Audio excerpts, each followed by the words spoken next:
Look at this arrow. Notice anything strange? The feathers aren't just attached randomly. In Japanese archery, every single feather tells you exactly which direction the arrow will spin in flight. And this isn't some modern innovation. This is a 1,000-year-old technology that Western archery completely missed. In Kyudo, Japanese archery, arrows are always made in pairs. The first arrow is called haya. The second is called otoya. And here's where it gets wild. The haya uses feathers exclusively from the left wing of a bird. The otoya uses only right wing feathers. Why does this matter? Because feathers have a natural curve based on which side of the bird they came from. When you attach left wing feathers to an arrow, that natural curve forces the arrow to rotate clockwise as it flies through the air. Right wing feathers? Counterclockwise rotation. This is the same principle as rifling in a gun barrel. The spin stabilizes the projectile and makes it fly straighter and farther. But here's the genius part. Japanese archers discovered this centuries before firearms even existed. They understood that an arrow spinning through the air creates a gyroscopic effect. The rotation keeps the arrow from tumbling. It corrects minor imperfections in the release. It fights against crosswinds. Traditional Japanese arrows used feathers from eagles, hawks, and sea eagles. These weren't just the biggest feathers available.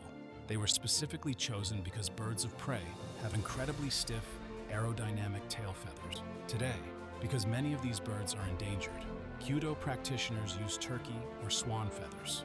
But the principle remains exactly the same. Western arrows, they typically use feathers from either wing mixed together on the same arrow. There's no intentional spin direction. The focus is purely on stabilization, not rotation.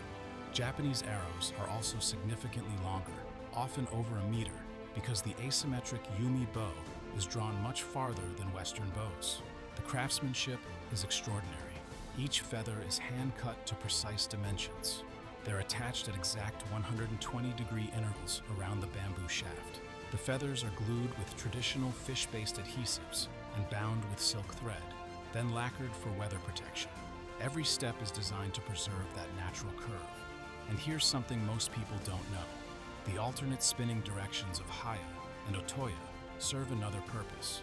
If you shoot two arrows with identical spin and your technique is perfect, they could theoretically collide in flight or land in the exact same spot.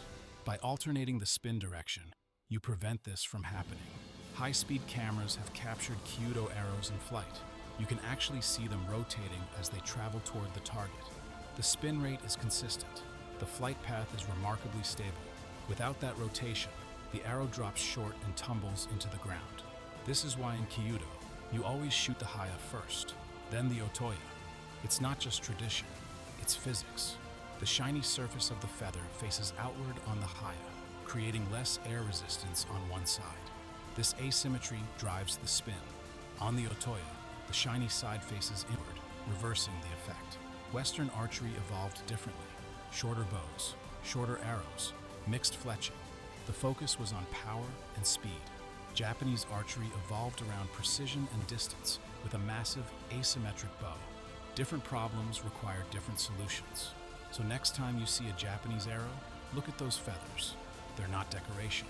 They're a flight computer made from bamboo and bird feathers, engineered by samurai who understood aerodynamics before the word even existed. One arrow spins left, one spins right, and both fly true.